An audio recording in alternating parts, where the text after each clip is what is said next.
There we go. Hello. Welcome to another fabulous, fun Author Ever After conversation with romance industry pros. Today is going to be really fun because we've got two folks talking to us. Trisha Loehr, who is a book coach, and Molly Rookwood, who is an editor and a beta reader and a sensitivity reader, and also soon to be a published author. So Trisha was Molly's or is Molly's book coach. So I wanted to bring them in to talk about the process of how to successfully pitch to agents if you are in that camp of wanting to try traditional publishing. So I'm not going to waste time reading. I'm going to pop it over to Trisha to introduce herself, and then Molly will introduce herself, and then Trisha is going to do a presentation for us using PowerPoint, authentic PowerPoint, and then we'll have questions. So if you have questions while Trisha's talking and doing her presentation, pop them in the chat, maybe put them in all caps, and then I will read them after she's finished. And then Molly and Trisha will have a conversation with us, and you can all ask the questions about how they did it, because they are rocking it. Okay, over to you, Trisha, to introduce yourself. All right. Hello. My name is Trisha Jenn Loehr, and I am an author accelerator certified book coach.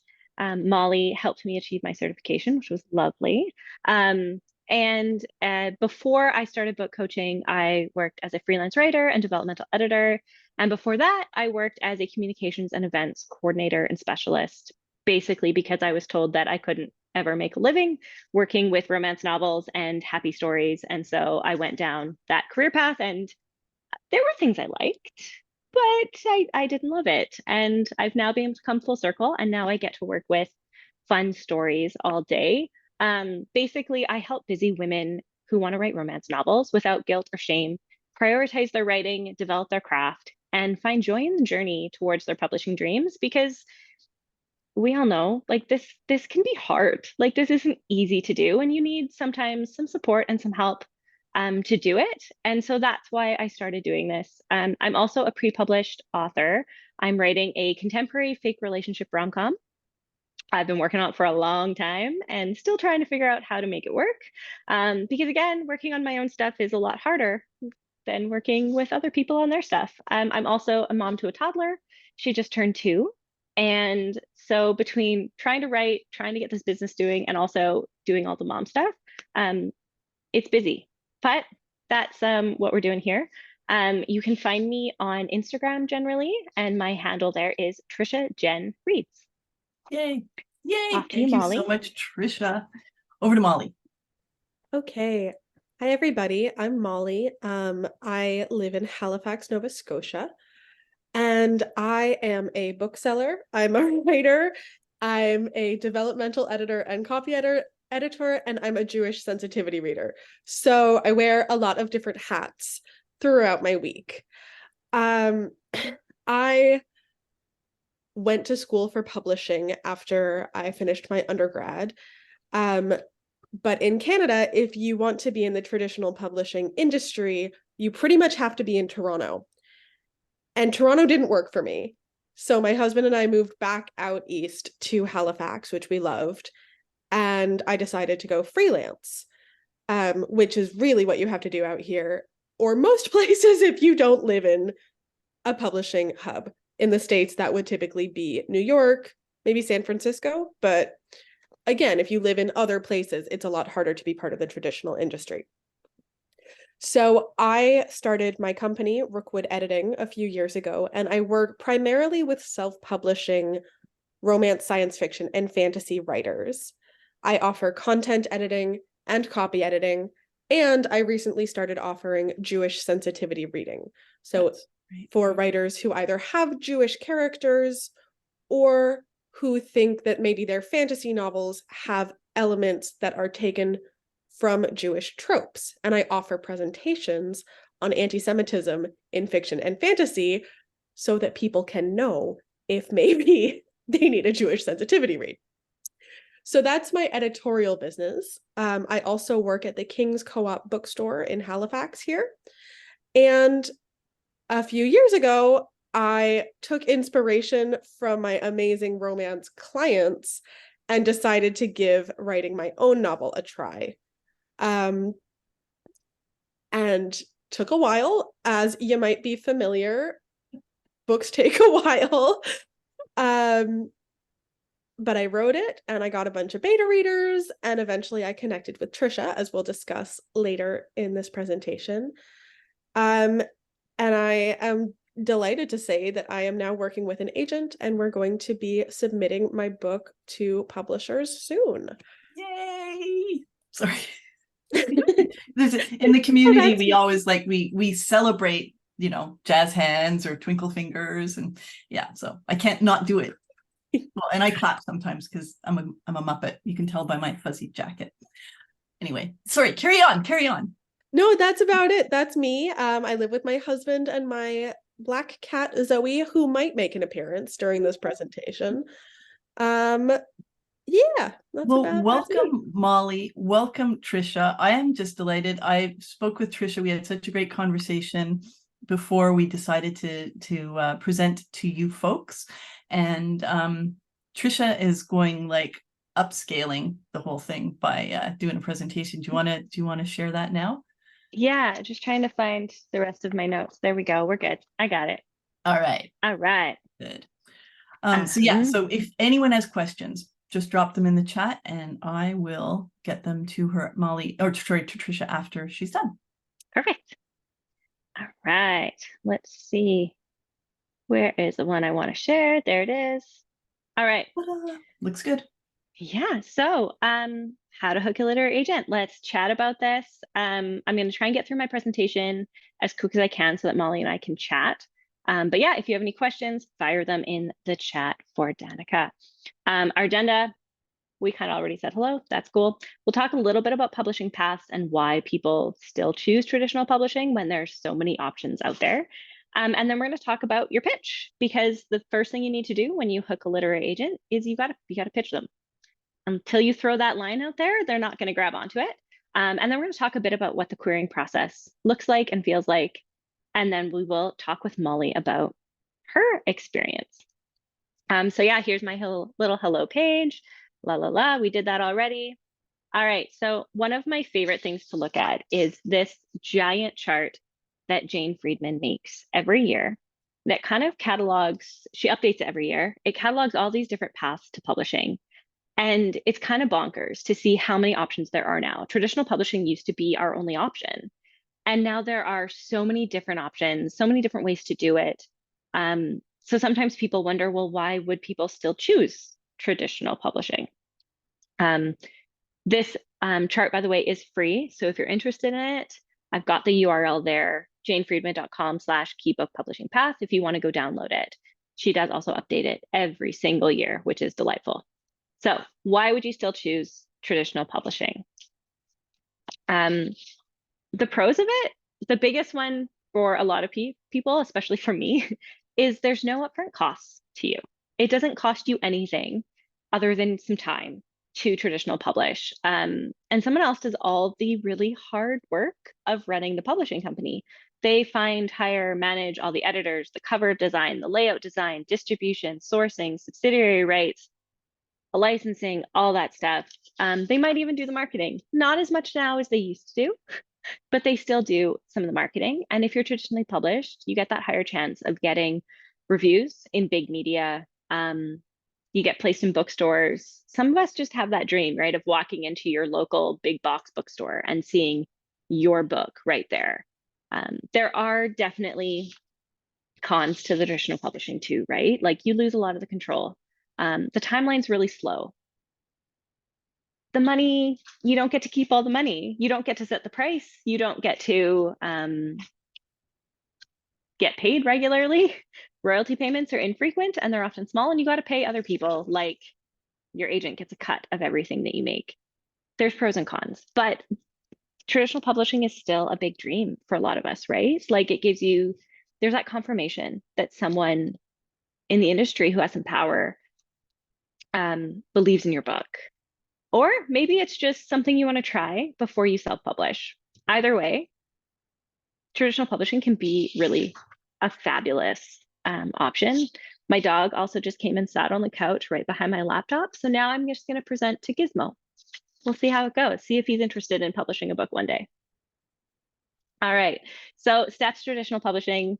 The first step is obviously write the book. Marketplace research. You got to write your synopsis and your query letter. Got to do some agent research. And then you pitch and you wait and you repeat that cycle. Molly knows what that cycle's like. It's brutal. But those are the steps. So let's talk about each of these steps just quickly, give you some tips, some info, and we can always talk more later. So first step, write the best book you can. There are folks who will tell you that you don't have to write the book first. That only applies to nonfiction publishing. In nonfiction, an agent will often take on a client based on a book proposal and sell that proposal to a publisher. In fiction publishing, it don't work that way. You have to write your book first.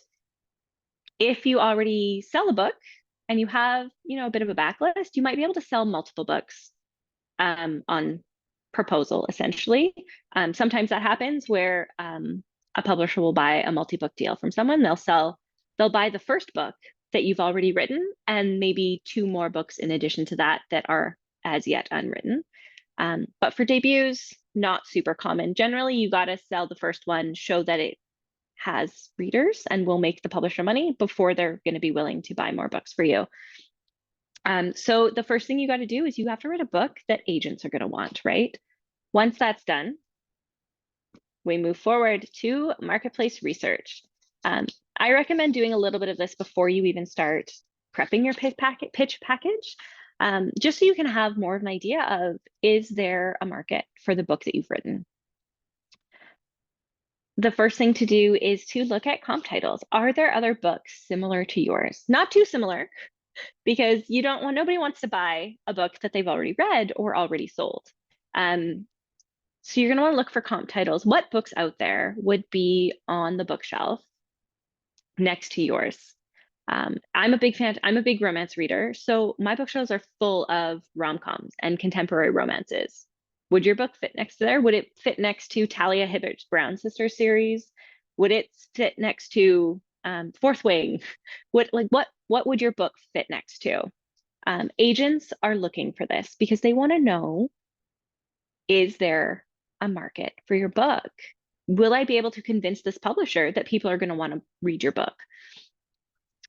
So you don't, again, like I said, you don't want books that are too similar, but books that have similar plot elements or tropes or character things. So if a reader loves the banter in this book and the wacky situations in this book, they're going to like my book. That's the type of comp titles that you're going to want to think about. Settings, maybe, hey, if you have written a romance novel that takes place on a spaceship, come on, guys. We need more of those. There's so few of those. We need more of those, right? So that's the type of thing. If you can find something like that has sold, awesome.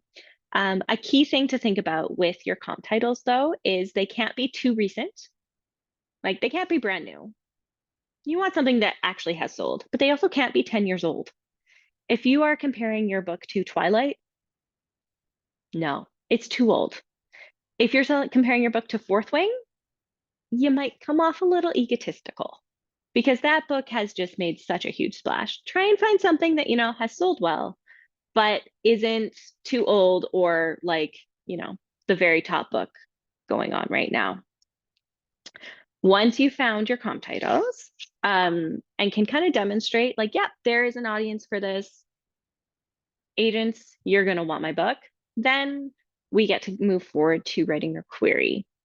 If, though, just a quick note, you can't find any comp titles for your book, traditional publishing might not be the right path for you. If your book is so unique, there's nothing that's ever been done like it before, no publisher is going to want to take a risk on you because that's just a financial risk that doesn't have a clear enough payoff for them. So you might be better off finding your readership in indie circles. Find those Reddit subgroups who absolutely love the really weird monster romance that you're writing or something. because unfortunately, literary agents are part of publishing industry. It's a money-making business. And so as much as we like to think that it's all art, unfortunately, it's not. This is a business, and we have to recognize that everybody is looking out for their own bank account within this situation. So now the fun part, which Molly will tell you is kind of fun, but also not. You got to prep your pitch package. So generally, the normal elements of a pitch package are a synopsis, a query letter, a log line, and your opening pages. First thing to prep, I recommend, is a synopsis. I'm pretty sure Molly and I did her query letter first, and I've since switched my approach to this because a synopsis will help you write your query letter.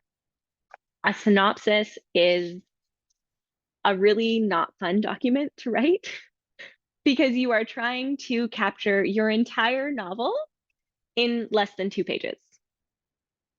Yeah, not fun.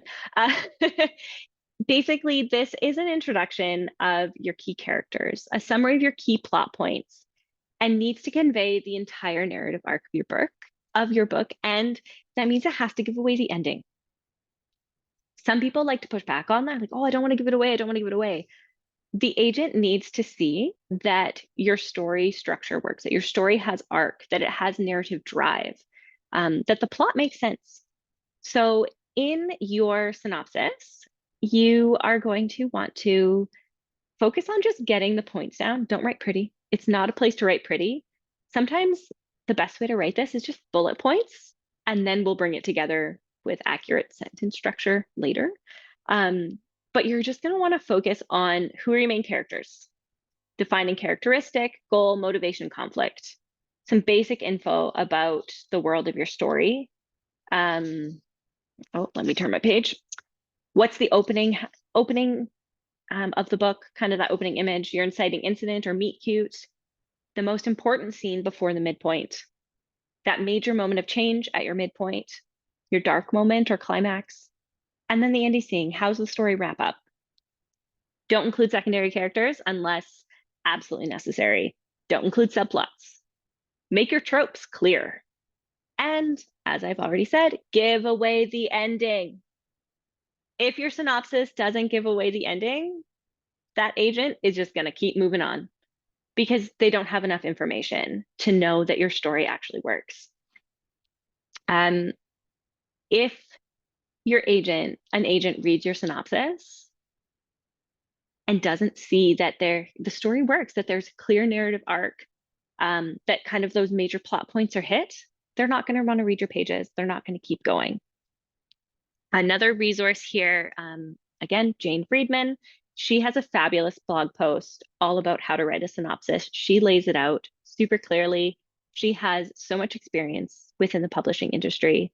I definitely recommend it. It's janefriedman.com/how-to-write-a-synopsis. We will throw that in the chat in a few minutes for you. I highly recommend that blog post. I send it to my clients. I go to it myself all the time. So what does a synopsis actually look like? Here's Molly's synopsis that we worked on. As you can see, her entire novel, minus the subplots, is included here in a page and a half. I think we went back and forth on this like 5 or 6 times. And just to make sure that it was all there. So I want to read for you the first couple paragraphs. Wow, this printed off really big on my note page, friends. This is fun. All right, I'm just going to read you the first few paragraphs of this. It's not meant to be pretty writing. This isn't lyrical. This isn't sales copy. This is just, I'm just going to tell you the dang story. So it starts, Miri, a Jewish PhD student struggling to find a unique angle in the world of Jane Austen scholarship, is away from home for the high holidays for the first time because of a scheduling conflict related to her dissertation. At synagogue on Yom Kippur, she sits next to Shira, who promptly sets Miri up with her son, David, a bisexual, career-resistant Hebrew school dance teacher, who refuses to acquiesce to his mother's wishes and find a nice Jewish girl to marry. So that was our meet cute, right? Contrary to Shira's hopes, Miri and David bond over their shared annoyance at their family's continuous matchmaking events. So that's our first paragraph. And in that first paragraph, Molly has introduced her two main characters, her love interests. She's given a bit of information about kind of their stakes, what's important to them, and has told us their meet cute, which I kid you not, it's hilarious and delightful. So yeah, that's how it kind of starts. They decide to fake date. It's delightful. Synopsis tells your story. It's not the most exciting writing. There's no dialogue. It's just boom, boom, boom, boom. Here's what happens. Once you have your synopsis, then we get to write the sales copy in our query letter. Again, this is a different kind of writing, right? These are all different kinds of writing than we're used to as authors. These are business documents because literary agents need all of the business details before they can fall in love with the manuscript. Our goal here is to hook their interest, make them want to read it. Once you shift over to your query letter, now you're trying to write even tighter. You are trying to write a letter that is between 300 and 400 words, introduces your story, your novel, and you to the literary agent to try and get them to then read your synopsis or read your pages. This is the first thing they read. And again, makes it kind of hard. Generally, you want to go for about 5 to 6 paragraphs. The first thing I hear every time I hear literary agents talk, though, is complaining about authors who query them and just send them a generic query letter. You got to personalize it, which just makes it that much more work. I know, it's frustrating. So the first thing you want to do, first paragraph 1, you want to connect with that agent on a human level. Did you hear them on a podcast? Did you read a blog article they wrote? Did you see them on manuscript wishlist and see, hey, they love Jane Austen books? Put that in there. Dear Christina, I saw on your manuscript wishlist that you love Pride and Prejudice. As a fan of Jane Austen, I think you'll love my novel. Boom, move into your next paragraph. And that next paragraph is where you want to give all that basic metadata about your novel. The title, the genre, the word count. Is it dual POV? Is it single POV? And what are those comps that we researched earlier? And then you get to do your jacket copy. So you're going to take your synopsis and you're going to pull out that first bit of your synopsis and go, who are my characters? What's my inciting incident? What's going to come? Take those stakes, put all of that in your query letter, and now you get to finesse it and you get to make it sound all pretty. Make it exciting. Think jacket copy. Synopsis is boring, kind of. It's not the most exciting writing. When you take that first bit of your synopsis and move it into query letter, that's when you get to make it really fun. Read a whole bunch of the backs of books. Grab your favorite books off your bookshelf and read how they've written that jacket copy and put that in your query letter. Fun fact, Marissa Meyer, if you've heard of her, she is an author who's written, I don't know, I think like 8 or 10 books now. Her debut novel, Cinder, is a YA sci-fi Cinderella retelling where Cinderella is a cyborg. She falls in love with Prince Kai. It's delightful. She has said on the record with her agent that the jacket copy on that book is almost identical to what she put in her query letter. So it does happen, you know, it happens. But this is where you want to have your selling, really sell your story, make it exciting. And this is where you can keep the ending to yourself. This is where you just want to hint at what's to come. You don't want to be too vague, though. That's another big complaint that a lot of agents have, where it just sounds too generic and general. You know, oh, but what will happen? Will they fall in love? Well, no. Like, are they going to reevaluate something? Like, be a little specific here, but you don't need to give all the details away. You kind of want to talk about the first third of the story here. And then the last paragraph of your query letter, you are going to give your author bio. And just give the agent a little bit of information about you. Why are you the right person to write this story? And Molly's author bio is a really great example of that. Here's Molly's query letter draft. As you can see, it's about a page. It's 400 words, I think, without looking at the paragraph where she would be personalizing it for the agent. But if you can look at the first paragraph, talks very clearly about this is what this book is. It's a queer Jewish contemporary romance novel, but a Jane Austen scholar and a bisexual Hebrew school dance teacher combines the fake dating and academia of Take a Hint, Danny Brown with the cultural pressures and meddling parents of Accidentally Engaged. Mare's Plots is complete at 74,752 words and is a standalone novel with series potential. Then she moves into her plot paragraphs, and at the very end is Molly's bio paragraph, where she makes it clear why she's the right person to write this book. I'm a Jewish freelance editor based in Halifax, Nova Scotia. Before leaving the academic world, I wrote my own thesis on Jane Austen's social criticism. And like Mary, I am prone to launching into Jane Austen lectures whenever the subject arises. I was set up many years ago on Yom Kippur, and the story stuck in the back of my mind until I decided it needed to be put down on paper. So she's very clearly said, I'm the right person to write this book. This book is going to be legit. Some agents also like to hear if you have pets in that paragraph. Take a look, see what they're saying on their social media. Some of them ask for interesting things. It's really fun to do some of that agent research, which we will get to shortly.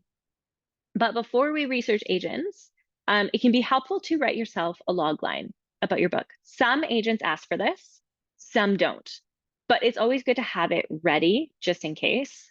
This is your elevator pitch. Someone asks you, oh my gosh, you're writing a book? What's it about? What do you say? Most people don't want you to talk and give them a line by line, event by event, scene by scene summary of your entire novel. They want 1 to 3 sentences. The best advice I've heard about the log line is from Nathan Bransford. He was a literary agent, and now he spends all his energy just educating people about writing and publishing. And he says, focus on the story, concept, the hook, plot over theme.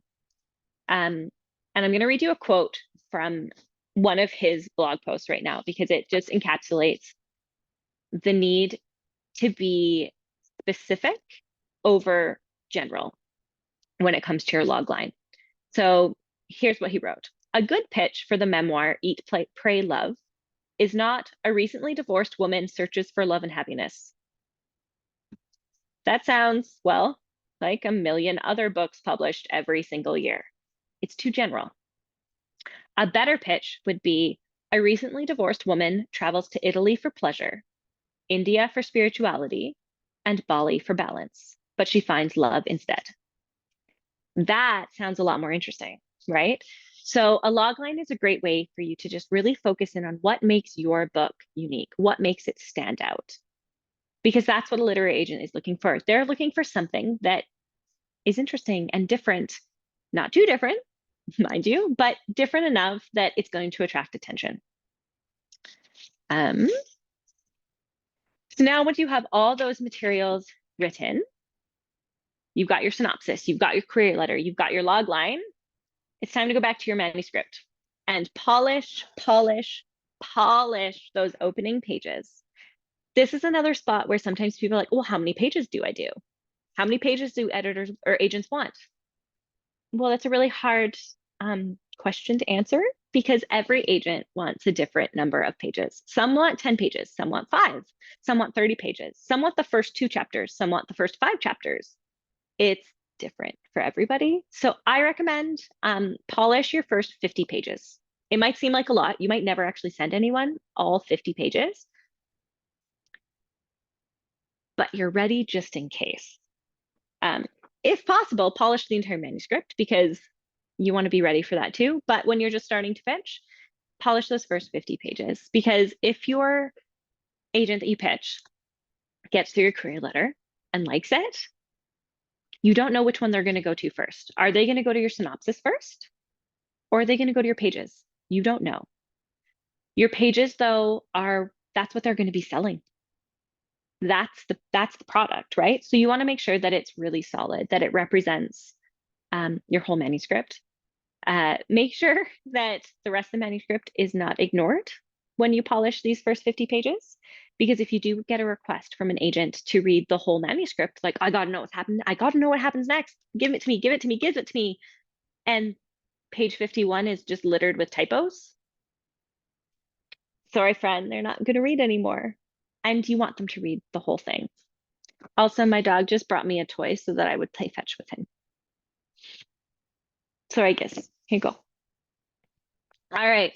Now that you've got your whole pitch package ready, woohoo, you are one step closer to actually pitching. But now comes more legwork. You got to do the agent research. There are a ton of literary agents out there. There's so many.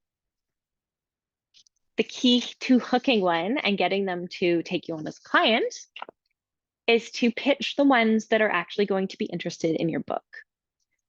Lots of agents will tell you that they get 10, 20, 50, who knows how many pitches every single day in their email inbox. It's overwhelming.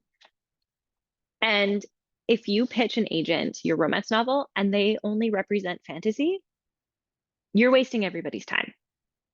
So the first thing you want to do is figure out which agents actually represent your genre. But if they represent romance, but they have never shown any interest in historical romance, then guess what? You're wasting everybody's time too. So what you're going to want to do is find your comp titles again. Go back to those books, open them up, and look in the acknowledgements. Have they mentioned who their agent is? They probably have. Or Google them. You can do that too.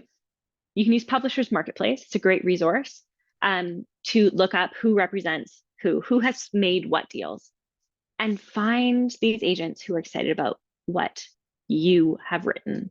What are they asking for on their manuscript wish list? What books have they said they love? What movies have they said they love? Do they love this hilarious comedy movie that kind of inspired part of your novel? Perfect. Let them know. They might be a good agent for you. I recommend finding and making a list of about 30 agents that look like they would be interested in your book. Are they Jane Austen fans? And you've written a Jane Austen novel, or inspired or features something about Jane Austen? Cool, add them to your list. Do they love books set in Boston because that's where they grew up? Great. Your book's set in Boston, you might want to add them to your list. I make a giant spreadsheet and I put in the agent name, their agency, what do they represent? Who do they represent? What are they looking for? What are their requirements? Make it really easy for you to find all this info so you don't have to go back and forth. Do they want 10 pages or 3 chapters? Do they want a logline? Do they want you to query them using email? Or do you want to query them using Query Manager? What have they put out there? Put all those links in there. What is their email address? Put it right there so you don't have to go look for it when you're ready to query them. Do they want you to query with all of your materials attached or pasted into the body of the email? Because another lovely thing with pitching literary agents is if they have put out instructions and you don't follow their instructions to the letter, your email's going in the trash. If they have requested 3 chapters and you send them 5 chapters, it's very possible that they're just going to toss that. They're not going to keep reading and they're just going to file your email away, because if you can't follow those instructions, they're going to be concerned about what working with you will be like. Because agenting isn't a service that you purchase, it is a partnership, and they only make money if you make money. And if you can't follow directions, they're going to be concerned about what other problems might arise while they work with you. So once you've made your list of agents that you're interested in that look like they might be a good fit for you, It's time to do more thinking and strategizing. Because again, this is the business side of writing. And you're going to want to make a list of those agents and categorize them. Who are you most excited to work with? Who do you think is the best fit? Who do you think would be most interested in your book? And who is open to queries right now? A lot of agents close their email or their query manager to queries for certain amounts of time. If they feel like they've got a huge influx and they need to just work through what's already come in, they'll announce often on Twitter, I'm closed for queries, I'll reopen again November 1st. So if you email them on October 20th, guess what? That email is just going straight in the trash. They will not look at it. They will not reply to it because they're closed for queries. So you want to make sure that you have that info and that you're organizing and deciding who you're going to pitch when based on when they're actually open. And now, do I have anything else there that I was going to say to you? Oh, one fun little note on agents. Agent experience. And Molly and I talked about this extensively. There are agents who have a ton of experience, a ton of clients. They're big agents, established agents. They've got rosters of famous best-selling clients. They can be fantastic. They've got big lists. They know what they're doing. They can be fantastic agents for you. But they can also be really busy. And as a newer author, you might need a little more hands-on support than they're able to give you. And if their list is really big already, they might have something on their list that's too similar to what you've written that would compete with their current client. And current clients always, always, always come first. So sometimes it can be a really good bet to focus on pitching newer agents, or at least not discounting them for being new and not having a ton of sales yet. Because new agents are eager to build their lists. They are so excited to find authors to work with. And because they have fewer authors on their list, they're able to give you a lot more of their time and their energy. Answer a lot more of your questions in a more timely manner, talk with you more often, all that fun stuff. Yeah, they might not have as many connections and they might not have a great record of sales yet, but that doesn't mean they have no idea what they're doing. Because literary agenting is a mentorship type job. It is not a job that someone just says, I'm going to be a literary agent and start the next day. If someone does that, they're likely scamming you. Because typically people working in traditional publishing in literary agencies have worked in publishing for a while. They start in an admin role, or they start in the financial services department. They start in a different area and they work under the other agents. Often they are assistants to the agents. They're the ones reading the queries coming in. They're the ones reading the manuscript pages and recommending, based on their knowledge of the literary agent's taste, what the agent should read and look at again. And when they become a new agent, it doesn't mean that suddenly they're on their own.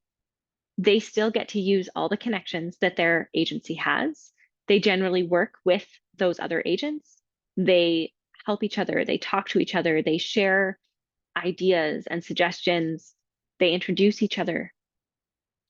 And often these new agents who only have 1 or 2 deals in Publishers Marketplace have actually worked on a dozen deals, but they weren't the primary agent. They weren't on it solo.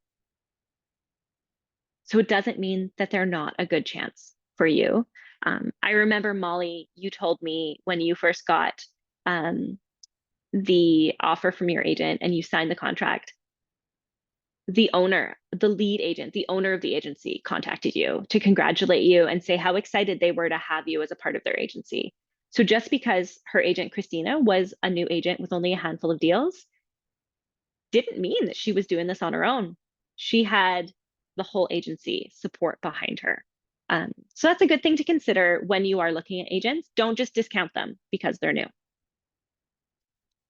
All right, now that we've got our list of agents, some new, some more established, at a whole wide variety of agencies, it's time to pitch. I recommend batching your pitches. Oh goodness, where are my notes? There we go.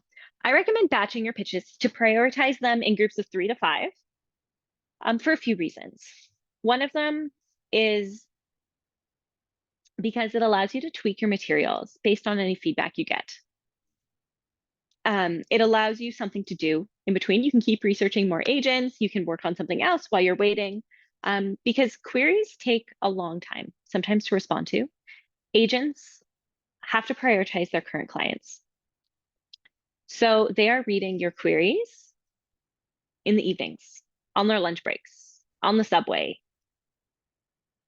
They're not able to do it generally during their 9 to 5 kind of scheduled work hours. So it might take 3 weeks, 5 weeks, 6 weeks to hear back from an agent.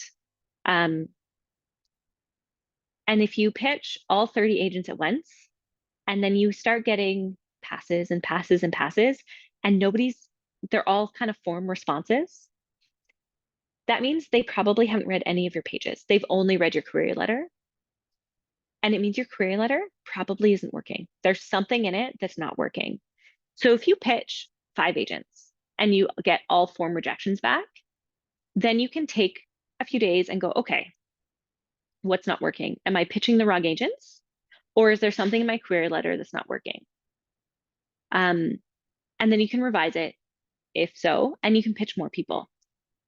A quick note, most agents, if you pitch them a novel and they pass, you can never pitch them that same novel again.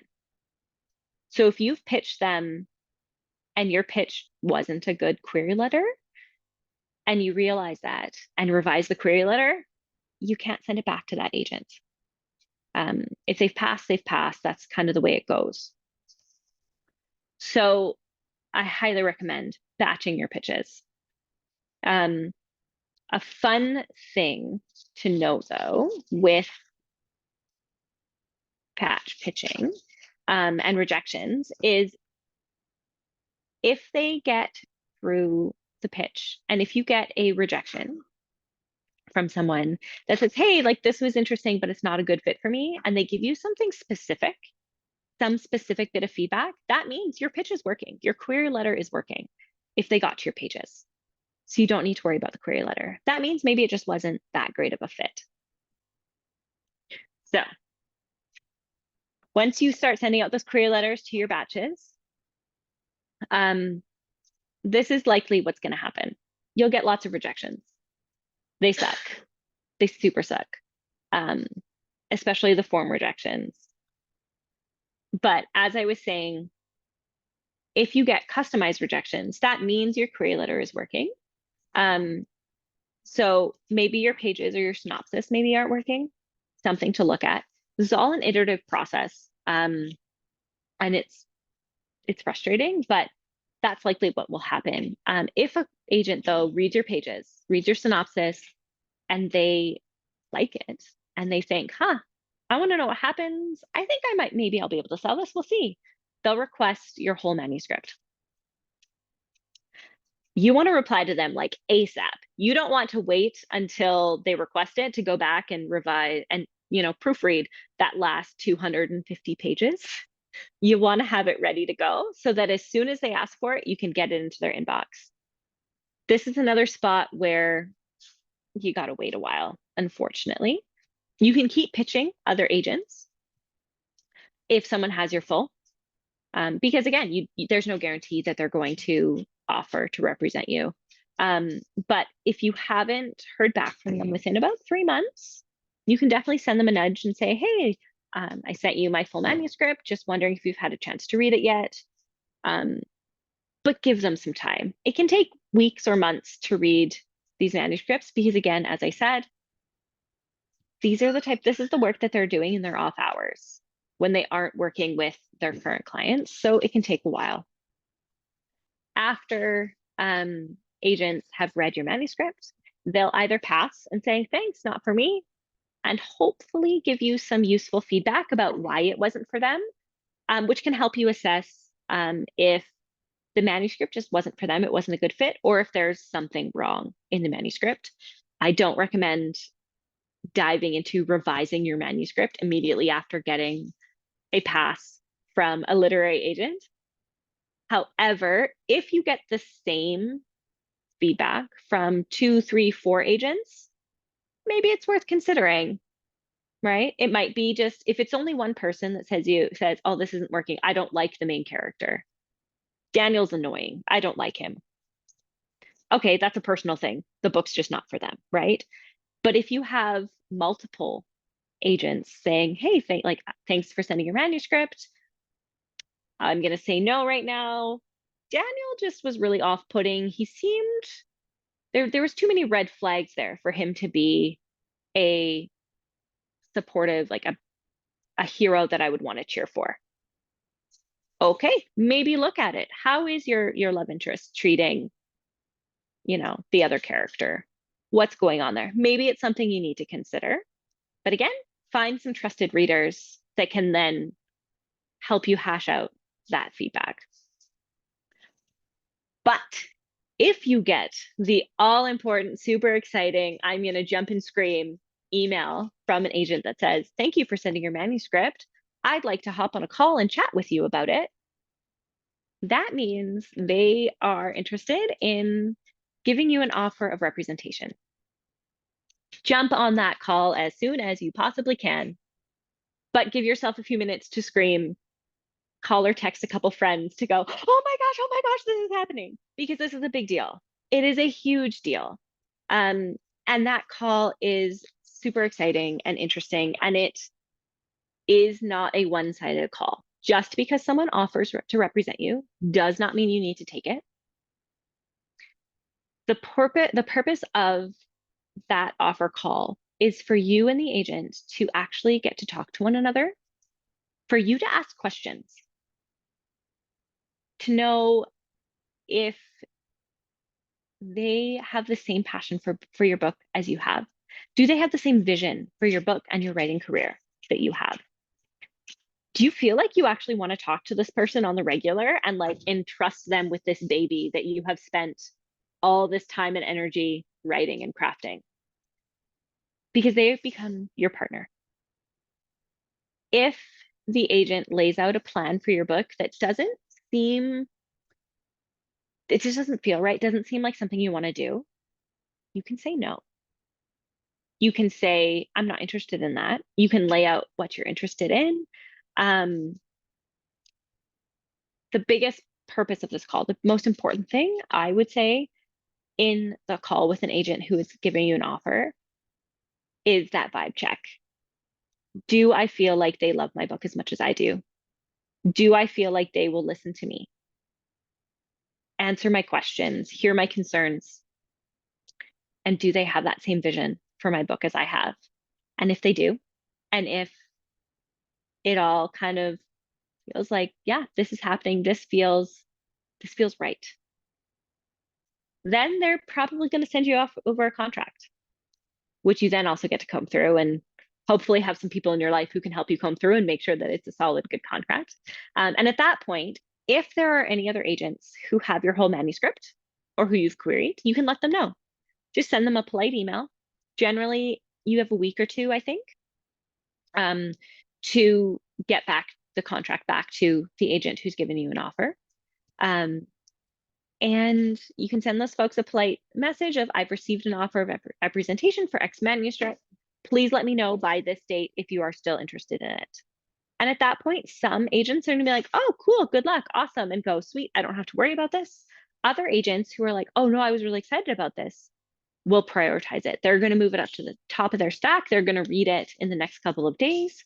And you might get another offer, which, to be honest, is like one of the best things that can happen is if you can have at least 2 calls with different agents so that you can compare, right? Because if you have been querying for 3 months, 4 months, 6 months, a year, and you finally get an offer from someone, it's really tempting just to take it because it's the first one you've gotten. But if you have the opportunity to have a call with a couple of different agents and see, kind of what are your options out there, that can either help you realize, oh no, that other agent maybe wasn't as good as I thought they were, or it can really confirm that, nope, that person that is the partner for me. That is the partner who's going to help me get my book out into the world. And then once you feel that and you've got that, you get to sign your contract and make a plan with your agent, which is where Molly is right now, to revise your manuscript. Your agent will pretty much always have some revision suggestions because, again, you've made the book as good as you can make it on your own. And now they get to come in with their expertise of what the market is doing, what the publishers are looking for, with their inside knowledge to help you tweak it. Generally, an agent's not going to take you on if your manuscript has massive structural issues, because that's too much work. Because again, they don't get paid. An agent does not get paid until they sell your book. They don't get paid until you get paid. And if a literary agent is asking you for money, run the other direction, because they do not get paid until you get paid. They get a cut of your advance from the publisher. They get a cut of your royalties. They don't get paid before you do. And so it's not worth their time or their energy to work with a client on major revisions. Generally, it will be tweaking some scenes, maybe adding a new scene, maybe removing a scene, maybe shifting a couple chapters or something. It's never going to be anything really huge. So yeah, that was my little presentation. I hope that was helpful. And let's get out of this, and then we will chat with Molly in a few minutes. Wow. Woo! I spent over a year in the querying trenches, and oof, that's a long time. It was, and it was I set a goal to query 50, and I had so one thing you didn't mention that I had a number of times were requests for partials. So yes. Yeah, so the partial is, like that's, so typically they were asking for the first 10 pages, the partial would be 50 pages. And that was kind of like the next, and if I got past that, then they would request the full. And I think it was 3 or 4, I can't remember exactly, requests for full. And then one agent wrote back and said, please stop querying, give me time with this. And I was like, yes. And they took it was about 3 months, and finally I went back. It was like twice I went, okay, can I start querying again? And they came back with a no. And it was we can't find a place for this to fit on a shelf. It was, and I like, the story is clear, there is nowhere for it to sit on a shelf. So I ultimately made the decision to indie publish after that. But it was fun, but it took a long time, and it was a lot of rejection. It was a lot of rejection. So you have to be prepared for that. It's one of those really hard things, right? And there are other agents who will sometimes ask for what's called an R&R, a revise and resubmit. So they might really like the premise or the concept, and they'll get the full manuscript from you and read it and send it back and say, there's something I really love about this, but X and X and X are just, they're no-goes. But I'm still interested. If you want to, go ahead, revise it and send it back to me, and I'll take another look. And that's really the only instance where you can, quote unquote, re-query the same project to an agent. Those are rough because you could put in all of that time and energy to change your book for this agent, and they might still reject you. They might still say, actually, no, it's still not working for me, but thanks. And then where does that leave you, right? So it's rough. Like, this is why I think so many folks choose to go indie, because it's an onslaught. It is brutal to go through all of this, and there's no guarantee at the end. But there are the folks who, when it does work well, it works really wonderfully, right? And so it's, yeah. Okay, and I want to make sure we save a lot of time to bring Molly in. There are a couple of questions. James, at what point in the writing process should you begin querying agents for your book? When your book is finished. Yeah. As Trisha said, like, when they ask for the full, you want it to be clean and tight. So yeah. And then red flags we should look for when looking for agents, aside from if they ask you for money. Or in addition to asking for money. Agents who aren't clear about what they're looking for. You definitely, Publishers Marketplace is a great place to go look to see what their track record is. You can see what they've sold. You can see who their clients have been, what books they sold. And it's also interesting to see sometimes if you do the digging, you can find out if they sold a book and if that author is now with a different agent. Sometimes it means they just decided to go separate ways in different directions. And sometimes it can be a red flag that agent is hard to work with. Other red flags, there's social media, as terrible as it can sometimes be really, really wonderful for seeing what people's experiences with other agents are. A lot of people are very open about what their experiences are with people if they had really negative interactions with people. Yeah, red flags are hard because so much of it happens in private email chains and things like that. Go with your gut. Like if you get that Yeah. meeting, definitely go with your gut. Yeah, go with your gut. If they're asking you for massive changes to your manuscript that don't feel like it would, like if you have a story with BIPOC characters or queer characters and they're asking you to make them white or straight,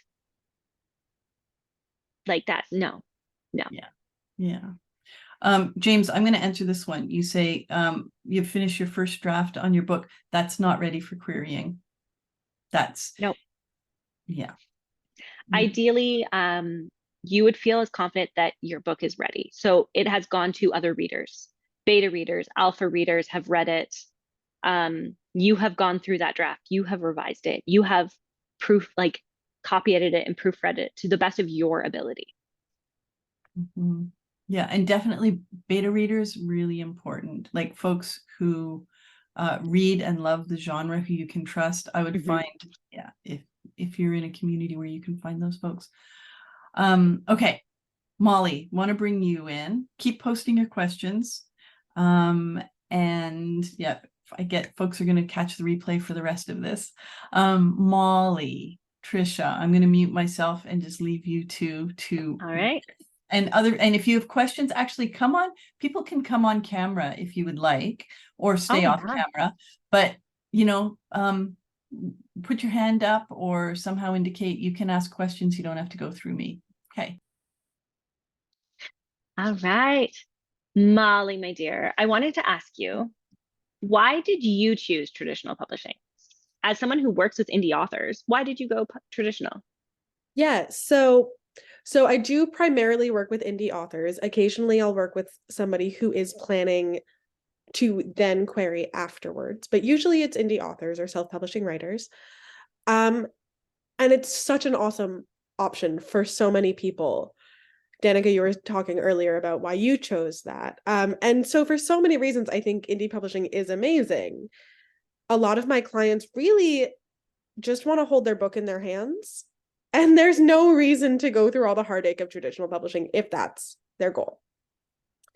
Personally, because I work with self-publishing writers, I see how much work it takes. I know, like, traditional publishing, there's the heartache, there's the waiting, there's the rejection, but self-publishing, as you were saying earlier, is a lot of work and a lot of money. And I charge competitive industry rates because I need to support myself. And I can't afford myself. So I think it's amazing for people who do prioritize that as an expense. But if I am charging $2,000 or $3,000 for a full book edit, which is a pretty standard rate for editors if you're doing a full developmental edit or something like that, I don't have that in my personal budget. So both because of the amount of work it takes and because of the expense, I really wanted to try traditional publishing at least. And as you were sort of saying earlier, eventually you might get to the point where you go, okay, this hasn't worked out the way I hoped it would. I'm ready to put in the money and effort to make it the same book that I want it to be, but do it myself. So I wanted to try the traditional route first, also so that I had that experience to offer my own clients. For sure. All right. Yeah, like from my perspective personally, like once my manuscript is actually done, I don't want to have to do all of the indie publishing work. I don't want to have to run another business. I'm already running one. I don't want to do another one. Mm-hmm. Best and worst parts of query prep. Yeah, so I'm first going to do what was for me. I don't know if worst is necessarily the right way to put this, because challenging doesn't necessarily equate to worst, right? You talked about this a bit in your presentation, but we went through about 6 rounds of revision for both the query and the synopsis. And man, it was so frustrating sometimes. You would send me an email that was like, but why? And I'd be like, I don't know, Trisha. I don't know why. And it really forced me to grapple with a lot of parts of my book that I think we did find good answers to in the end. But I had to really think about, like, okay, but why? Why are they doing this in this moment? Like, what is the motivation here? And even if it's answered in the book, I, as the author, really needed to think about these things and find a way to say it in those few words. And so it was really challenging. And I found it, I mean, it was very rewarding when we found a good way to put it, but definitely frustrating while I was trying to do that. So the revising of the synopsis and the query was hard. I have a question that's leading me to wonder, which is, first of all, did you actually go back to the manuscript and change anything because you didn't have a great but why answer? And also, for either of you, if someone is already decided they are definitely going to be querying, so there are some coaches who really highly recommend, one of mine in fact, really recommends writing your synopsis before you even start writing your book, right? Even if you're a pantser like I am, or a discovery writer like I am, know your story, know every major plot point. How much sense is there if you're deciding to go trad or seek traditional secret and agent representation, to do that work even before you might have written your book, if time and money are not a problem for you? In my opinion, so for the first part of that question, I think that there were maybe a few times where I went and tweaked something a little bit so that it was never like a big adjustment, but maybe just so that I did have a little bit more of an answer in the text. So it made your story better, stronger? Oh yeah. For sure. And then for the second part, I think that there could be value in writing a bit of a pitch before writing your book. And currently, and I'll talk about this maybe a little bit later if we have a question relating to it, but as part of our submission package that we're working on for publishers, I do have a little pitch for the next book I'm working on that is, I've only got 20,000 words of it, like it is so far from done. And it's a pitch that lets you get to know the characters, the central part of the story. But because I also am a discovery writer, I don't know what's going to happen. I mean, I know where they're going to wind up eventually, but I can't write a synopsis of what happens in the middle because I don't know what happens in the middle. So, good point. Getting to know your characters before you get too in-depth can be a good thing. Because one of the things that Trisha and I discovered, and that I've discovered with my agent, is that one of my main characters was less developed than the other. So the more work you can do initially at getting your characters really solid, the better. But so much changes over the course of writing a story and revising a story that I don't personally think you can write. Fair. Yeah. I think, yeah, it definitely depends on your writing style and what works for you. Depending on where my clients are with that, sometimes I work with clients and I get them to write jacket copy, so that those plot paragraphs that you have in your query letter, I get them to write those before they write the story when we're talking about planning the story. If they are more plotters, then yeah, let's look at creating a bit of an outline. But sometimes outlines can be really frustrating to write. So writing it in a synopsis type format can be easier for some people than this plot point, this plot point, this plot point. Right? They just can kind of have that stream of consciousness of telling the story to themselves. Those can be really fun ways as you progress, but the synopsis can also be really helpful when you are revising. If you are looking at your novel and you've got first draft or second draft and you're like, okay, let's see what's working, what's not working. Take what you have and write a synopsis based on what you have. Then you can see, is it working? Is there cause and effect? Is there an actual story arc?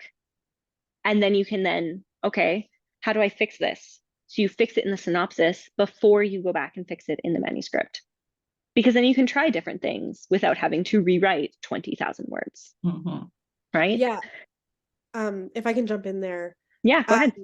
As a developmental editor, one of the first things that I do when I'm editing somebody's book is I make a story map or an outline, which is a really detailed, like pretty much everything that happens in the book. I don't write it out in synopsis format, and it's usually in bullet points. But I have my outline that I create of everything that happens in a story. And writers can do this too. You can do this for your own book. I've done it for my book. You make your own outline after the fact. And yeah, then when I was going and I knew I needed to add in some scenes between them, I can look at it without getting caught in the flow of the words.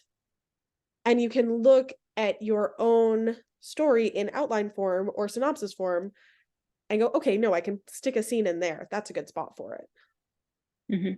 And you can fix your transitions later. Yeah. Sorry. All right. I derailed you. Back over to you. It's and all if good. anyone has questions as well. Another question I wanted to ask you about, when you got through creating the synopsis and the letter after we'd gone through all those drafts, and you had like the package ready and you had that list of agents that we went through together, how did you feel? Were you excited? Were you scared? Were you like, what did it feel like? So I was definitely excited. I think everybody sort of has this mix of everyone's gonna hate it, and then maybe I just have the perfect book and everybody's gonna offer on it right away. And you know that's not really true, but like you got that little hope. So I found querying pretty exciting. I think that largely in part, like because of your feedback and suggestions, I didn't find the process miserable. And I know that a lot of people have a really terrible time in the query trenches. That's why they're called that. But your suggestions of querying just a few agents at a time was so helpful, because then there's always something to hope for. Like if you query 30 agents at once, then you're getting this flood of rejections, and then you don't have anything left to do after that. Whereas if you're doing a few at a time, then you get a rejection and you send out another one, and you get a rejection and you send out another one. So there's always some hope propelling you forward. So I found that really helpful. And then also, I mean, one of the benefits of having a query coach is you have a cheerleader. Trisha was there to support me through the rejections, and then also to celebrate when I got full requests. And if I got feedback on a rejection, like one of my first full requests, I was really excited about. It was an agent who wanted queer contemporary Jewish romance and loved fake dating. I was like, nailed it. And then eventually she read the book and wrote back to say that she just didn't connect with the characters. And that was really hard.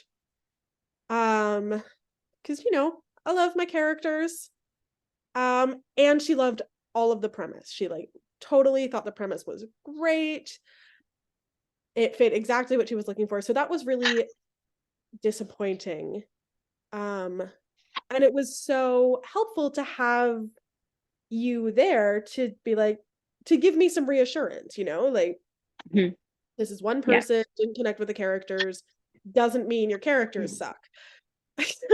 Yeah. Well, and I remember so clearly, like she was perfect on paper.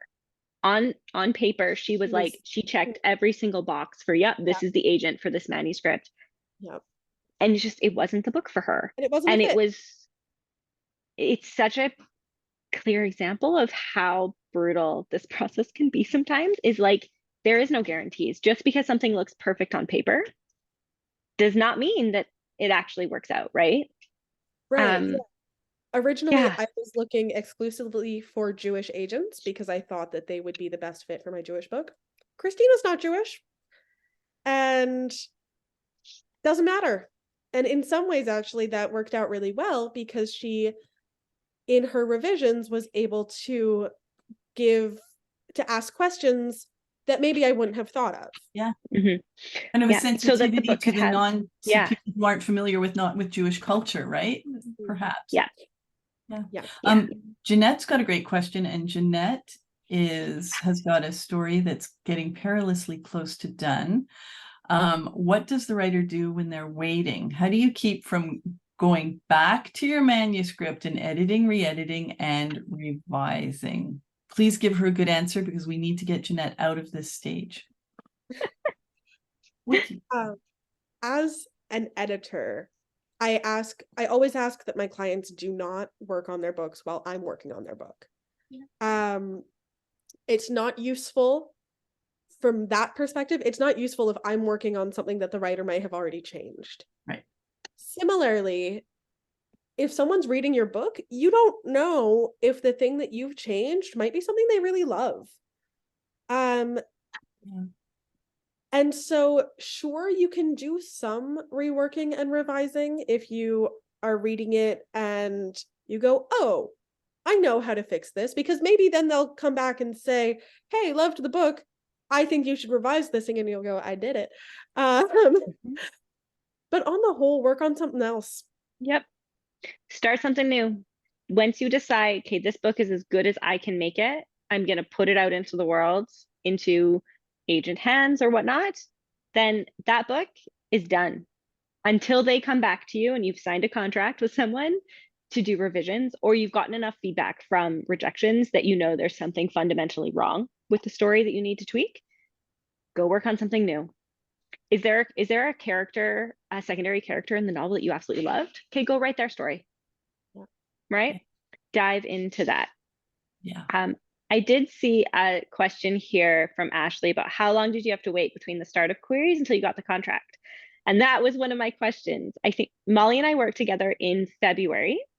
Yeah. You started pitching kind of at the end of February, beginning of March. Yeah, that sounds right. Right? When did you get your offer of representation?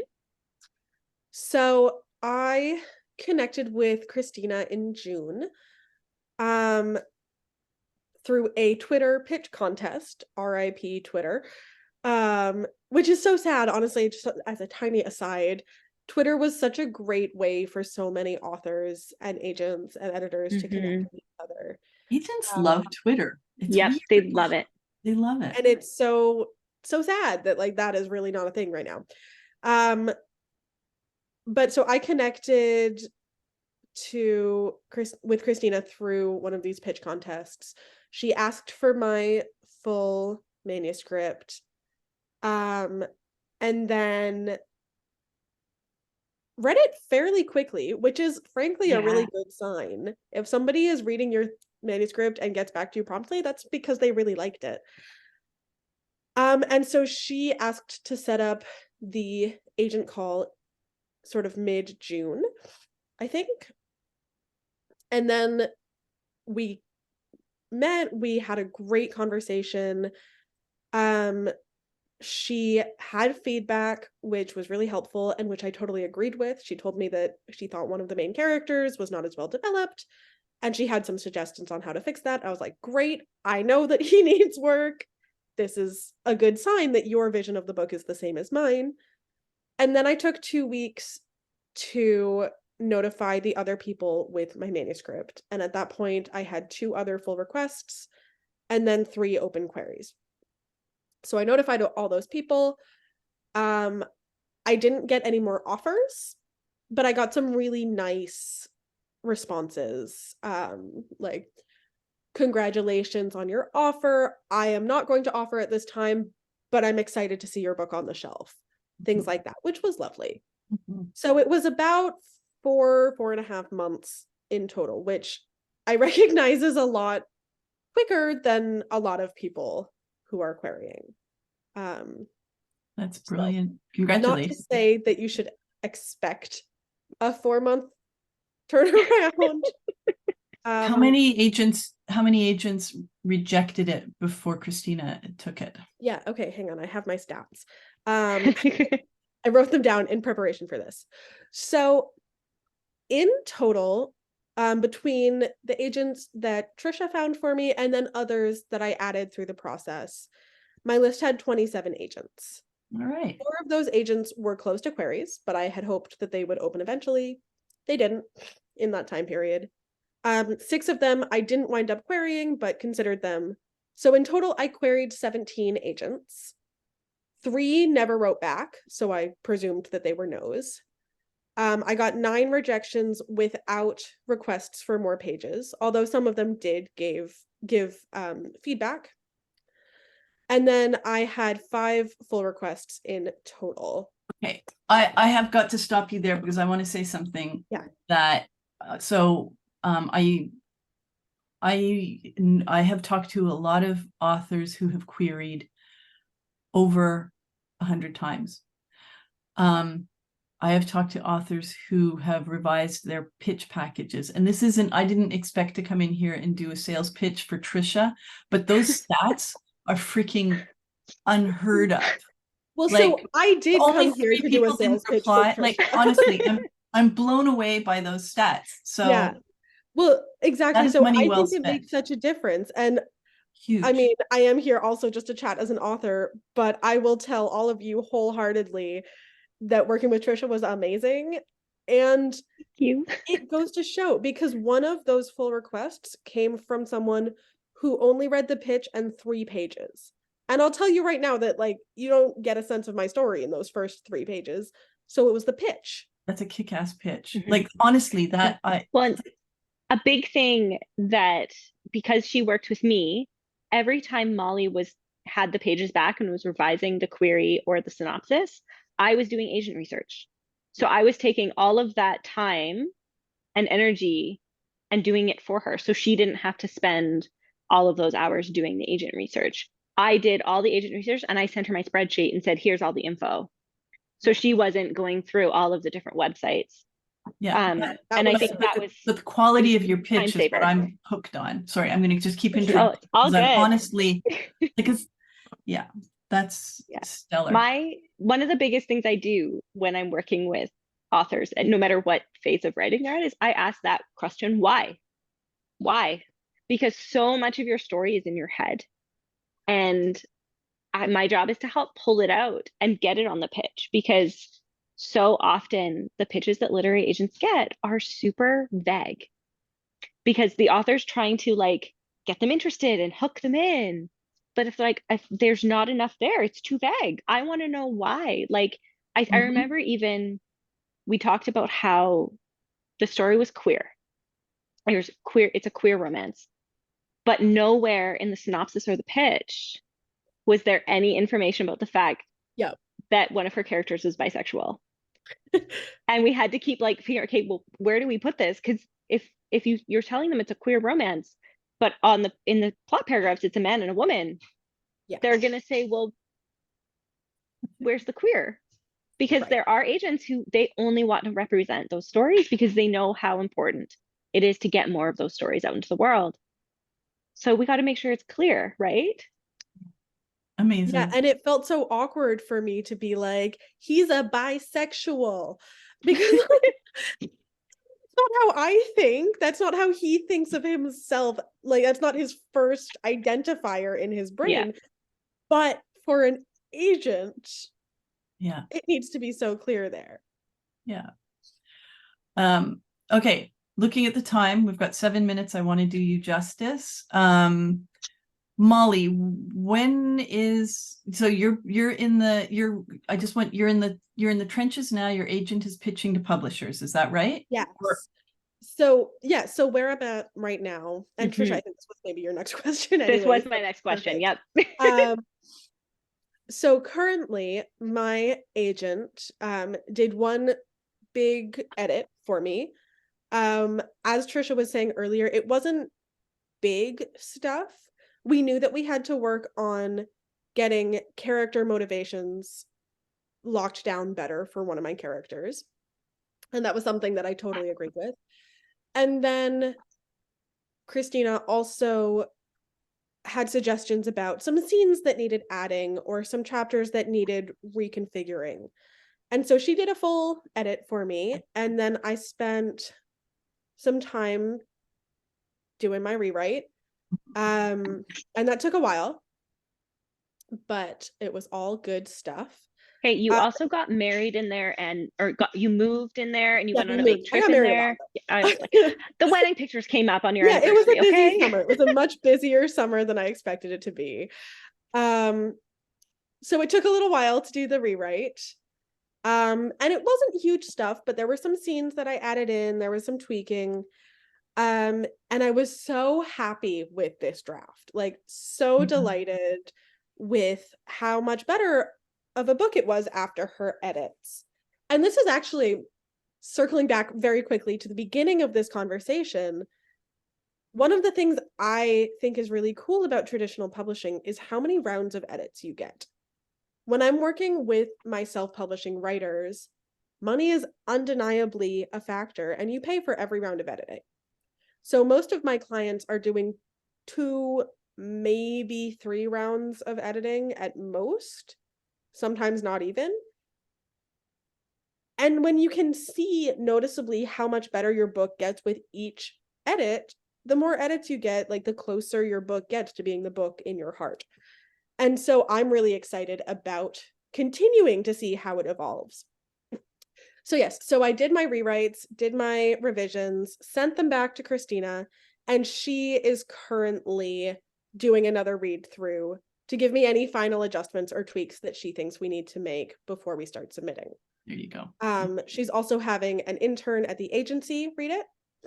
And Trisha, like you were saying earlier, when people become agents, they've already done interning at an agency and worked on a bunch of things without having their name on it.